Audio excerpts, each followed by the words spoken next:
Hello viewers, welcome to bus YTI channel. ಇವತ್ತಿನ ಕ್ಲಾಸಲ್ಲಿ ನಾವು ಟೈಪ್ಸ್ ಆಫ್ ರಾಮ್ ಬಗ್ಗೆ ತಿಳಿಯೋಣ. ರಾಮ್ ಅಂದರೆ read only memory. So Ram ಅಂದರೆ ಏನು ಅನ್ನೋದು ಹಿಂದಿನ ಕ್ಲಾಸಲ್ಲಿ ನಾವು ಡಿಸ್ಕಸ್ ಮಾಡಿದ್ವಿ. ಸೊ ಅದರಲ್ಲಿ ಡಿಫ್ರೆಂಟ್ ಟೈಪ್ಸ್ ಏನಿದಾವೆ, ಅದರಲ್ಲಿ ಒಂದೆರಡು ಟೈಪ್ಸನ್ನು ನಾವು ಈ ಒಂದು ವಿಡಿಯೋಲಿ ಡಿಸ್ಕಸ್ ಮಾಡೋಣ. ಈ ಒಂದು ಟಾಪಿಕ್ ಬಂದು 7 segment display registers and memory ಚಾಪ್ಟ್ರಲ್ಲಿ ಬರುತ್ತೆ. ಟ್ರೇಡ್ ಥಿಯರಿ ಸಬ್ಜೆಕ್ಟಲ್ಲಿ ಹಾಗೂ ಫಸ್ಟ್ ಇಯರ್ ಎಲೆಕ್ಟ್ರಾನಿಕ್ ಮೆಕ್ಯಾನಿಕ್ ಅವ್ರಿಗಿರುತ್ತೆ. ಸೊ ಇದೇ ನೀವು ಮೊದಲನೇದಾಗಿ ನಮ್ಮ ಚಾನಲನ್ನು ನೋಡೋದಾದರೆ ಸಬ್ಸ್ಕ್ರೈಬ್ ಮಾಡಿರಿ ಹಾಗೂ ಪಕ್ಕದಲ್ಲಿರುವಂತಹ ಬೆಲ್ ಐಕಾನನ್ನು ಕ್ಲಿಕ್ ಮಾಡಿರಿ. ನಾವು ಯಾವುದೇ ವಿಡಿಯೋ ಮಾಡಿದ್ರೂ ನಿಮಗೆ ಫಸ್ಟ್ ನೋಟಿಫಿಕೇಶನ್ ಬರುತ್ತೆ. ಹಾಗೂ ಲೈಕ್ ಮಾಡಿರಿ ಆ್ಯಂಡ್ ಶೇರ್ ಮಾಡಿರಿ. ಸೊ ಟಾಪಿಕಲ್ಲಿ ಹೋಗೋದಾದರೆ ಈ ಒಂದು ವಿಡಿಯೋಲಿ ನಾವು ಡಿಸ್ಕಸ್ ಮಾಡುವಂತಹ ಟಾಪಿಕ್ಸ್ ಬಂದು ಡಯೋಡ್ ಮ್ಯಾಟ್ರಿಕ್ಸ್ ರಾಮ್ ಅಂತ ಹೇಳ್ತೀವಿ, ಹಾಗೂ PROM PROM programmable read only memory. Diode matrix Ram and PROM programmable read only memory. ಇವೆರಡು ಟಾಪಿಕ್ಸನ್ನು ಈ ಒಂದು ವಿಡಿಯೋಲಿ ಡಿಸ್ಕಸ್ ಮಾಡೋಣ. ಸೊ ಡಯೋಡ್ ಮ್ಯಾಟ್ರಿಕ್ಸ್ ರಾಮ್ ಅಂದರೆ ಏನು, ಹೇಗೆಲ್ಲ ವರ್ಕ್ ಮಾಡುತ್ತೆ, ಅದು ಇದ್ರ ಬಗ್ಗೆ ನಾವು ಸ್ವಲ್ಪ ಡೀಟೇಲ್ ಆಗಿ ತಿಳಿಯೋಣ. The diode matrix ROM helps us in understanding the working of ROM, though these are not used in modern computers now. So ಈ ಡಯೋಡ್ ಮ್ಯಾಟ್ರಿಕ್ಸ್ ರಾಮ್ ಅನ್ನೋದು ನಮಗೆ ಆ ರಾಮ್ ಅನ್ನೋದು ರೀಡ್ ಓನ್ಲಿ ಮೆಮೊರಿ ಅನ್ನುವಂತಹ ಮೆಮೊರಿ ಯಾವ ರೀತಿ ಕೆಲಸ ಮಾಡುತ್ತೆ, ಹೇಗೆ ವರ್ಕ್ ಆಗುತ್ತೆ ಅನ್ನೋದನ್ನ ನಮಗೆ ಅರ್ಥ ಮಾಡ್ಕೊಳ್ಳೋದ್ರಲ್ಲಿ ಹೆಲ್ಪ್ ಮಾಡುತ್ತೆ. ಸೊ ಇದು ಬಂದು ನಮಗೆ ಹಳೆ ಕಾಲದ ಕಂಪ್ಯೂಟರ್ಸಲ್ಲಿ ಬಳಕೆ ಮಾಡ್ತಿದ್ರು. ಇವಾಗ ಮಾಡ್ರನ್ ಕಂಪ್ಯೂಟರ್ಸ್ ಎಲ್ಲ ಬಂದು ನಮಗೆ ಸೆಮಿಕಂಡಕ್ಟರ್ ಡಿವೈಸಸ್, ಸೆಮಿಕಂಡಕ್ಟರ್ ಮೆಮೊರಿ ಚಿಪ್ಸಿಂದ ರೀಪ್ಲೇಸ್ ಮಾಡಿದ್ದಾರೆ. So a simple 8x4 diode matrix ROM is as shown in the diagram below. It has a it can store 8 words of 4 bits each. So ಏನು ಹೇಳ್ತಾ ಇದ್ದಾರೆ, simple ಆಗಿರುವಂತಹ 8x4 diode matrix Ram ಏನಿದೆ ಅದು ಈ ಒಂದು ಡಯಾಗ್ರಾಮ್ ಅಲ್ಲಿ ತೋರಿಸಿದ ಹಾಗೆ ಕನೆಕ್ಷನ್ಸ್ ಇರ್ತವೆ. ಆ್ಯಂಡ್ ಇದರಲ್ಲಿ 8x4 ಡಯೋಡ್ ಮ್ಯಾಟ್ರಿಕ್ಸ್ ಅಲ್ಲಿ ನಮಗೆ 8 ವರ್ಡ್ಸನ್ನು ಸ್ಟೋರ್ ಮಾಡ್ಕೊಳ್ಳುವಂತಹ ಕೆಪಾಸಿಟಿ ಇರುತ್ತೆ. ಒಂದೊಂದು ವರ್ಡಲ್ಲಿ 4 ಬಿಟ್ಸ್ ಇರ್ತವೆ. ಸೊ 0 to 7 ಅಂದರೆ 8 ವರ್ಡ್ಸನ್ನು ಸ್ಟೋರ್ ಮಾಡ್ಕೊಳ್ಳುತ್ತೆ. ಒಂದೊಂದು ವರ್ಡಲ್ಲಿ 1 2 3 4 ಬಿಟ್ಸ್ ಸ್ಟೋರ್ ಆಗ್ತವೆ. So the matrix has 8 rows and 4 columns. So ಈ ಮ್ಯಾಟ್ರಿಕ್ಸ್ ಬಂದು ನಮಗೆ 8 rows ಇರ್ತವೆ ಹಾಗೂ 4 ಕಾಲಮ್ಸ್ ಇರ್ತವೆ. ಸೊ ರೋಸ್ ಅಂದರೆ ಇವು ಆ್ಯಂಡ್ ಕಾಲಮ್ಸ್ ಅಂದರೆ ಈ ಕಡೆ ಇರುವಂಥವು 1 2 3 4. A diode is connected at the intersection of a row line and a column line if one is to be stored, and no diode is connected if 0 is to be stored. ನಮಗೆ ಈ ಒಂದು ಮ್ಯಾಟ್ರಿಕ್ಸಲ್ಲಿ 8:4 matrix ಏನಿದೆ, 8 rose ಹಾಗೂ 4 columns ಇರುವಂತಹ matrix. ಇದರಲ್ಲಿ ನಮಗೆ ಎಲ್ಲಾದರೆ ನಮಗೆ ಒಂದು ಸ್ಟೋರ್ ಮಾಡಬೇಕು, ಎಲ್ಲಿ ನಮಗೆ ಕಾಲಮ್ ಲೈನ್ ಹಾಗೂ ರೋ ಲೈನ್ ಇಂಟರ್ಸೆಕ್ಟ್ ಆಗ್ತವೆ ಅಲ್ಲಿ ನಮಗೆ ಒಂದು ಡಯೋಡನ್ನು ಪ್ಲೇಸ್ ಮಾಡ್ತಾರೆ. ಯಾವ ಮೆಮೊರಿ ಲೊಕೇಶನಲ್ಲಿ, ಇವಾಗ ಒಂದೊಂದು ಬಾಕ್ಸ್ ಬಂದು ಒಂದೊಂದು ಮೆಮೊರಿ ಲೊಕೇಶನ್ ಅಂತ ಹೇಳ್ತೀವಿ ನಾವು. ಸೊ ಆ ಪರ್ಟಿಕ್ಯುಲರ್ ಬಿಟ್ ಲೊಕೇಶನಲ್ಲಿ ನಮ್ಗೆ ಒಂದು ಸ್ಟೋರ್ ಆಗಬೇಕು ಅಂತಂದವಾಗ ನಮಗೆ ಈ ರೀತಿ ಡಯೋಡನ್ನು ಕನೆಕ್ಟ್ ಮಾಡ್ತಾರೆ. ಯಾವ ರೀತಿ ಡಯೋಡನ್ನು ಕನೆಕ್ಟ್ ಮಾಡ್ತಾರೆ, 2 ಲೈನ್ಸ್ ಎಲ್ಲಿ ಇಂಟರ್ಸೆಕ್ಟ್ ಆಗ್ತಾವಲ್ಲ, ರೋ ಲೈನ್ ಹಾಗೂ ಕಾಲಮ್ ಲೈನ್ ಅಂಥದ್ರಲ್ಲಿ ನಮಗೆ ಡಯೋಡನ್ನು ಕನೆಕ್ಟ್ ಮಾಡ್ತಾರೆ. ಯಾವುದು ಡಯೋಡ್ ಕನೆಕ್ಟ್ ಯಾವುದು ಇನ್ಫಾರ್ಮೇಷನ್ 1 ಬಿಟ್ ಸ್ಟೋರ್ ಬೇಕಾಗಿಲ್ಲ ಅಂತಂತಲ್ಲಿ ನಮಗೆ ಡಯೋಡನ್ನು ಕನೆಕ್ಟ್ ಮಾಡಲ್ಲ. ಸೊ ಎಲ್ಲಿ 1 ಸ್ಟೋರ್ ಆಗಬೇಕು ಅಲ್ಲಿ ಮಾತ್ರ ಡಯೋಡನ್ನು ಕನೆಕ್ಟ್ ಮಾಡ್ತಾರೆ, ಎಲ್ಲಿ 0 ಸ್ಟೋರ್ ಆಗಬೇಕು ಅಲ್ಲಿ ಡಯೋಡನ್ನು ಕನೆಕ್ಟ್ ಮಾಡಲ್ಲ. Each intersection of a row line and a column line is called a storage cell. So each intersection ಅಂದರೆ ಒಂದೊಂದು ಬಾಕ್ಸ್ ಏನು ಕಾಣ್ತಾ ಇದೆ ಅಲ್ಲ, ಅದು ಒಂದೊಂದು ಬಾಕ್ಸನ್ನು ನಾವು ಸ್ಟೋರೇಜ್ ಸೆಲ್ ಅಂತ ಹೇಳ್ತೀವಿ. ಆ ಒಂದು ಸ್ಟೋರೇಜ್ ಸೆಲ್ಲಲ್ಲಿ ನಮಗೆ 1 ಸ್ಟೋರ್ ಮಾಡಬೇಕು ಅಂತಂದವಾಗ 1ಅನ್ನು ಡಯೋಡನ್ನು ಅಲ್ಲಿ ಬಳಸ್ತಾರೆ. 0ಅನ್ನು ಸ್ಟೋರ್ ಮಾಡಬೇಕು ಒಂದು ಸ್ಟೋರೇಜ್ ಸೆಲ್ಲಲ್ಲಿ ಅಂದವಾಗ ಯಾವುದೇ ಥರದ ಡಯೋಡನ್ನು ಕನೆಕ್ಟ್ ಮಾಡಲ್ಲ. ಸೊ ಈ ಒಂದು ಆಪರೇಷನ್ ಅನ್ನು ಅರ್ಥ ಮಾಡ್ಕೊಳ್ಳೋದಕ್ಕೆ ನಾವು table of locations and words to be stored, ಆ ಒಂದು ಡಯೋಡ್ ಕನೆಕ್ಷನ್ಸ್ ಪ್ರಕಾರ ನಾವು ಟೇಬಲ್ ಲೊಕೇಶನ್ ಹಾಕ್ಕೊಂಡ್ರೆ ಒಂದೊಂದು ಲೊಕೇಶನಲ್ಲಿ ಏನೇನು ಸ್ಟೋರ್ ಆಗಿದೆ ಅನ್ನೋದನ್ನು ನೋಡ್ಬೋದು ನಾವು. The words to be stored from the location 0 to 7 are given in the following table. So ಈ ಟೇಬಲಲ್ಲಿ ಕೊಟ್ಟಿದ್ದಾರೆ ನೋಡ್ರಿ, 0 0 1 1 1 1 0 0 1 1 0 1 0 ಅಂದರೆ 0 ಅಲ್ಲಿ ಫಸ್ಟ್ ರೋ ಅಲ್ಲಿ ಫಸ್ಟ್ ಕಾಲಮಲ್ಲಿ 0, ಫಸ್ಟ್ ರೋ ಸೆಕೆಂಡ್ ಕಾಲಮಲ್ಲಿ 0, ಫಸ್ಟ್ ರೋ ಥರ್ಡ್ ಕಾಲಮಲ್ಲಿ 1, ಫಸ್ಟ್ ರೋ ಫೋರ್ತ್ ಕಾಲಮಲ್ಲಿ 1. ಸೊ ಈ ರೀತಿ ನಮಗೆ ಬಿಟ್ಸ್ ಅನ್ನು ಸ್ಟೋರ್ ಆಗ್ತವೆ.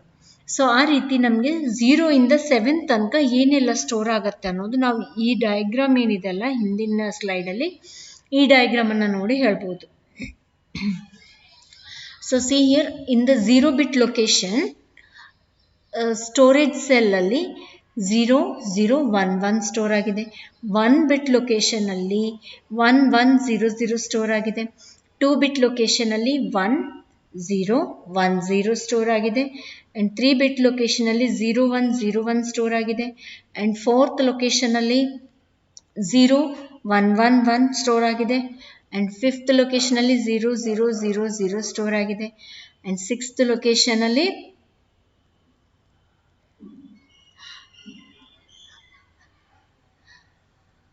6th ಲೊಕೇಶನ್ ಅಲ್ಲಿ ಬಂದು ನಮಗೆ 1 1 1 1 ಸ್ಟೋರ್ ಆಗಿದೆ. ಸೊ ಈ ರೀತಿ ನಮಗೆ ಏನಾಗುತ್ತೆ, ಡಯೋಡ್ಸ್ ಎಲ್ಲಿ ಕನೆಕ್ಟ್ ಆಗಿದೆ ಅಲ್ಲಿ 1 ಅನ್ನ ಹಾಕಬೇಕು. ಸೊ ಅಲ್ಲಿ 1 ಸ್ಟೋರ್ ಆಗಿದೆ ಅಂತ ಅರ್ಥ. ಸೊ ಇಲ್ಲಿ ನೋಡ್ರಿ 7th ಲೊಕೇಶನ್ ಅಲ್ಲಿ 0 0 0 1 ಲಾಸ್ಟ್ ಅಲ್ಲಿ 1 ಸ್ಟೋರ್ ಆಗಿದೆ. So which is made inside the Ram.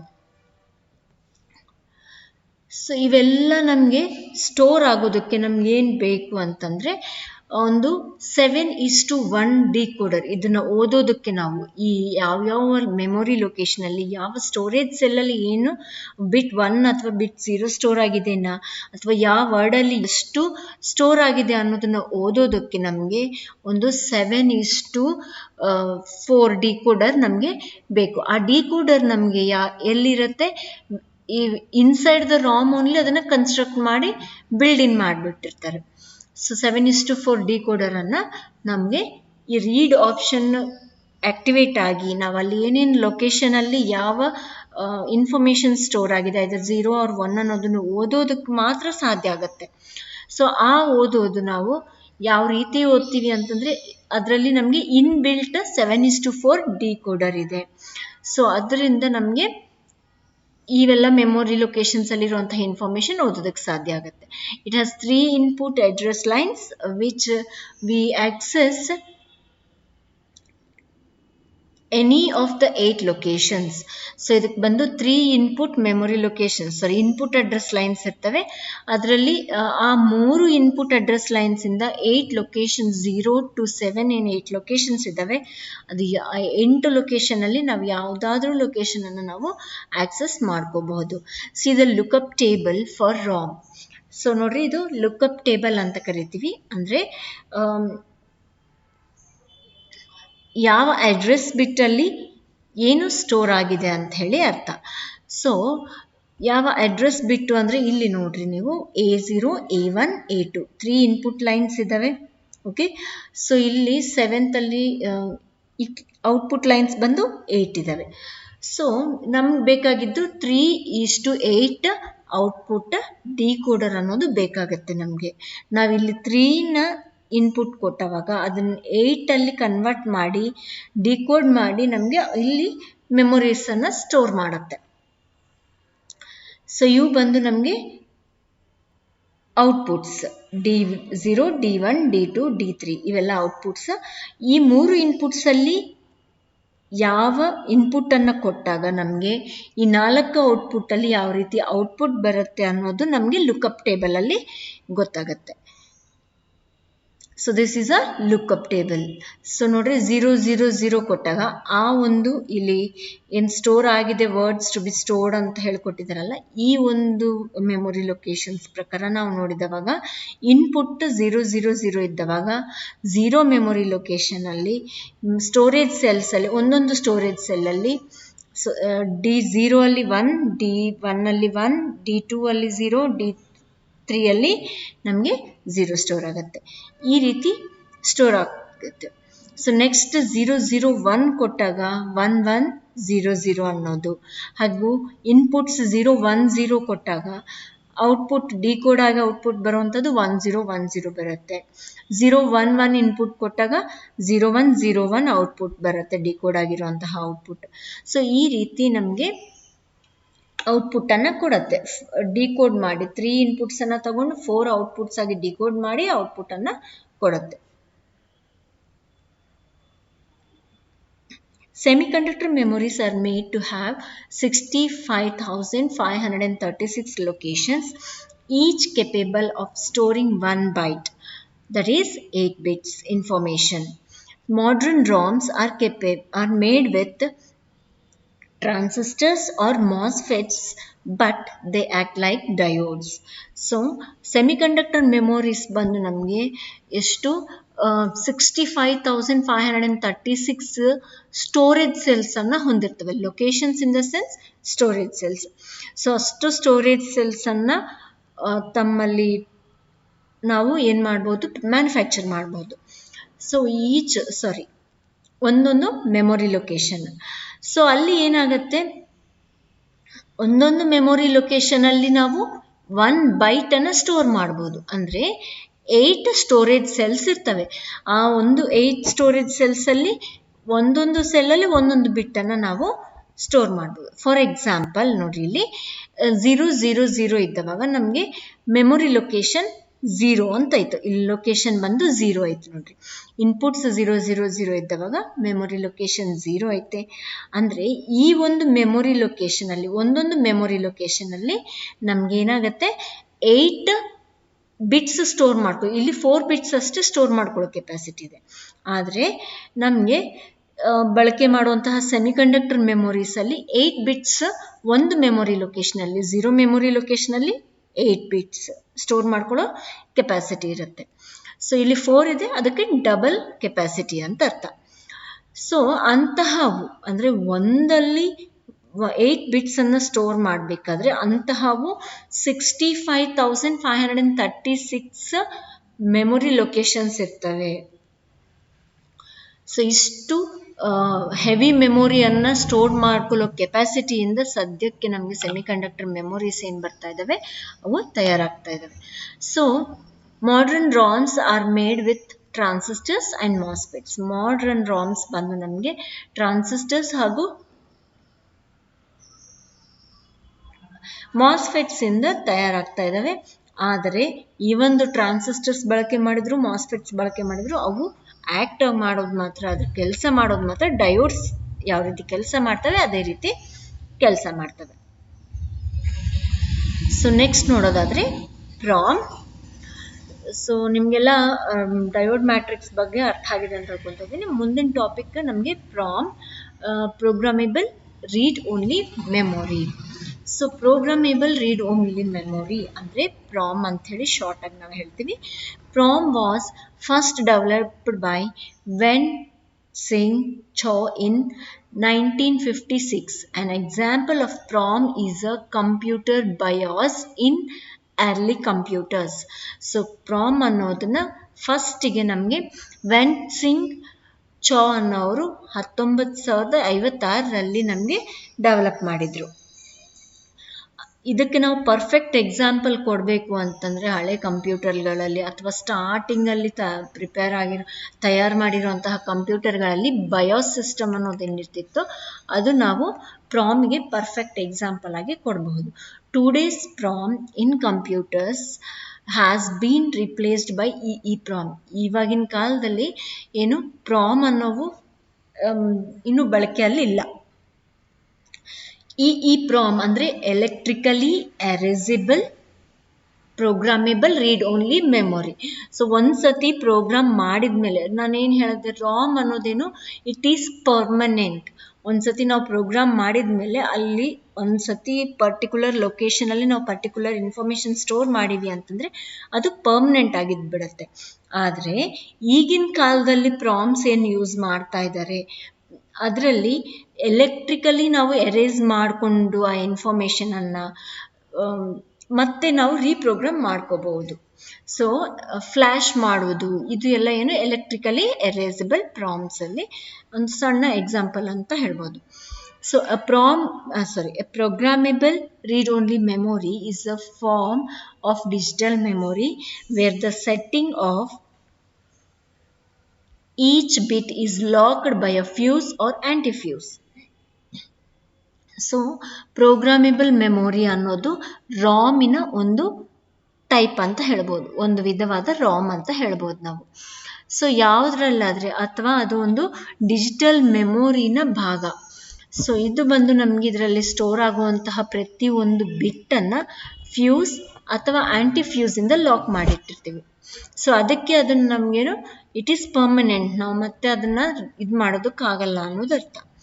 So it is one type of ROM, read-only memory. The data in them are permanent and cannot be changed. ಇದರಲ್ಲಿರುವಂತಹ data ಏನಿದೆ permanent ಆಗಿ ಇರುತ್ತೆ, ನಾವು ಯಾವುದೇ ಥರದ ಬದಲಾವಣೆಗಳು ಅದಕ್ಕೆ ಮಾಡೋದಕ್ಕೆ ಸಾಧ್ಯ ಆಗಲ್ಲ. So it is different then ROM. It allows the user to store data with the help of a programmer, but once the user has programmed the memory, it cannot be changed. So ರಾಮ್ಗಿಂತ ಇದು ಸ್ವಲ್ಪ different ಅಂತಲೇ ಹೇಳ್ಬೋದು. ಇದರಲ್ಲಿ ನಮಗೆ ಯಾವ ರೀತಿ ಯಾವುದ್ರ ಮುಖಾಂತರ ನಾವು ಡಾಟಾನ ಸ್ಟೋರ್ ಮಾಡ್ತೀವಿ ಅಂದರೆ ಪ್ರೋಗ್ರಾಮರಿಂದ ನಾವು ಡಾಟಾನ ಸ್ಟೋರ್ ಮಾಡ್ತೀವಿ. ಒಂದು ಸತಿ ಯೂಸರ್ ಅದನ್ನು ಪ್ರೋಗ್ರಾಮ್ ಮಾಡಿದ್ದಾರೆ ಅಂತಂದರೆ